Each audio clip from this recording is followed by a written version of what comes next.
Lose your phone right now and watch your brain turn it into the most valuable thing you own. 5 minutes ago, it was invisible. Now your entire body is searching for it. Your pockets feel empty. Your throat goes dry. Your mind starts replaying the last place you saw it. The phone did not change. Your relationship with it did. So, why does losing something hurt more than getting it ever felt good? Why does the excitement of ownership disappear so quickly? And why do the things we once begged life to give us eventually become almost invisible?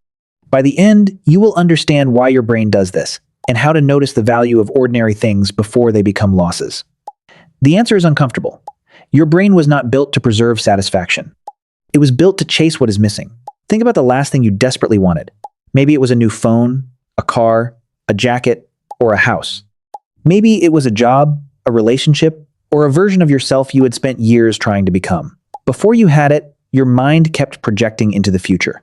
You imagined how different your life would feel. You saw yourself using the phone in a perfectly organized room, driving the car down an empty road, or walking into the new job feeling confident and complete. You were not just imagining an object, you were imagining a new identity. For a while, that imagined future gave the present a strange electricity. The waiting felt almost better than the reward. Every day brought you closer. Every delay made the moment feel more important. Then the delivery arrives. You sign for the box. You tear through the cardboard. You hold the thing you wanted in your hands. And almost immediately, something begins to disappear. The mystery is gone. The future has become the present. The imagined life has collided with reality, and reality is always less perfect than imagination. The phone is still fast. The camera is still impressive. The screen is still bright. But you are still you.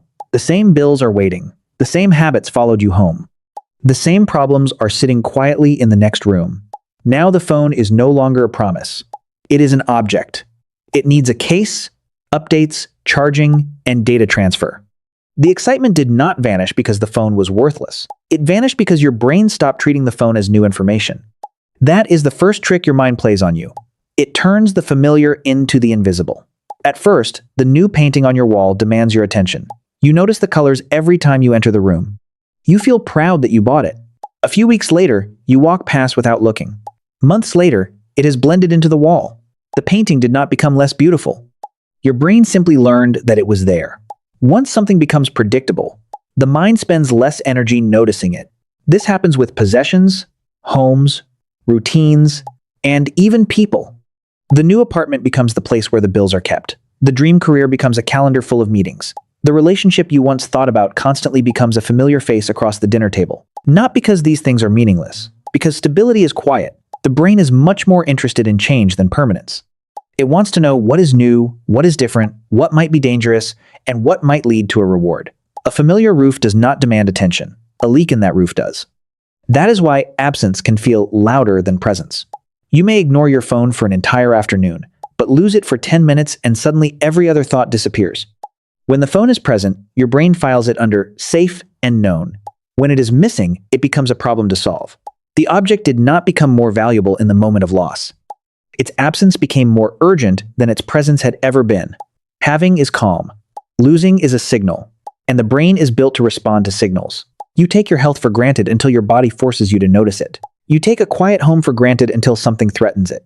You take a friend's messages for granted until the messages stop arriving. We do not naturally pay attention to everything that supports us.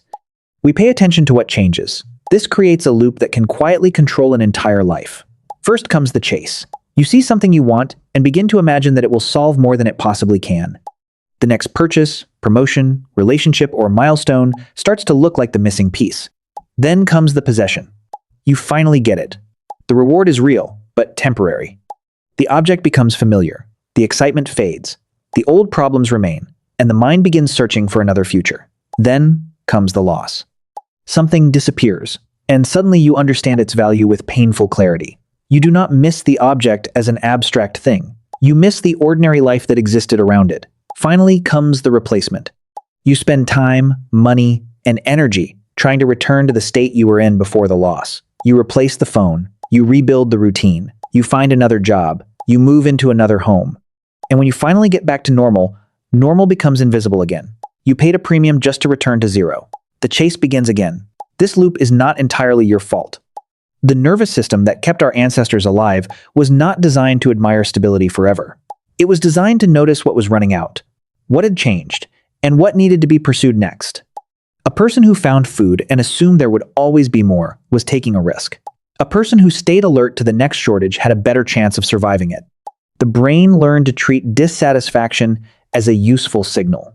Not because dissatisfaction makes us happy, but because it keeps us moving.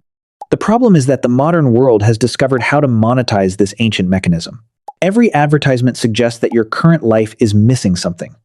Every upgrade gives your dissatisfaction a product to attach itself to.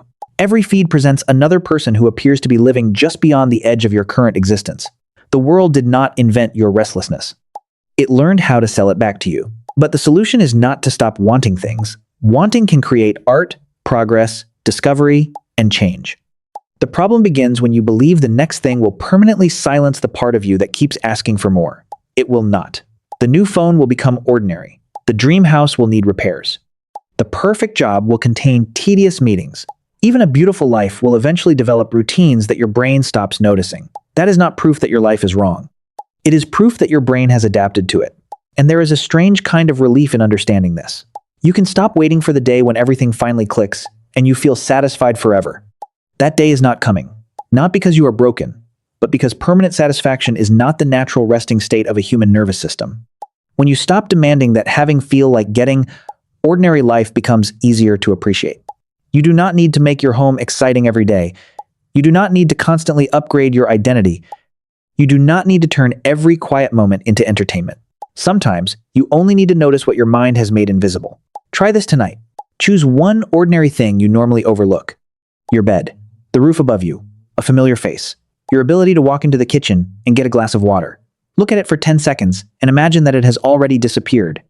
Not as a way to become afraid, but as a way to interrupt the automatic setting of your attention. Then look again. You are not creating value in that moment. You are recovering your ability to notice it. The chase will return tomorrow. It always does. You will want something else. You will get used to something you once dreamed about. Your brain will begin searching for the next change, the next threat, and the next reward. But for one moment, you can step outside the loop. You can understand that the ordinary life you are bored with may be the exact life you once hoped to reach. You can recognize the strange miracle of having something before it becomes a loss. Because your brain may hide everything you love, but now you know where to look. What is something you only appreciated after it was gone?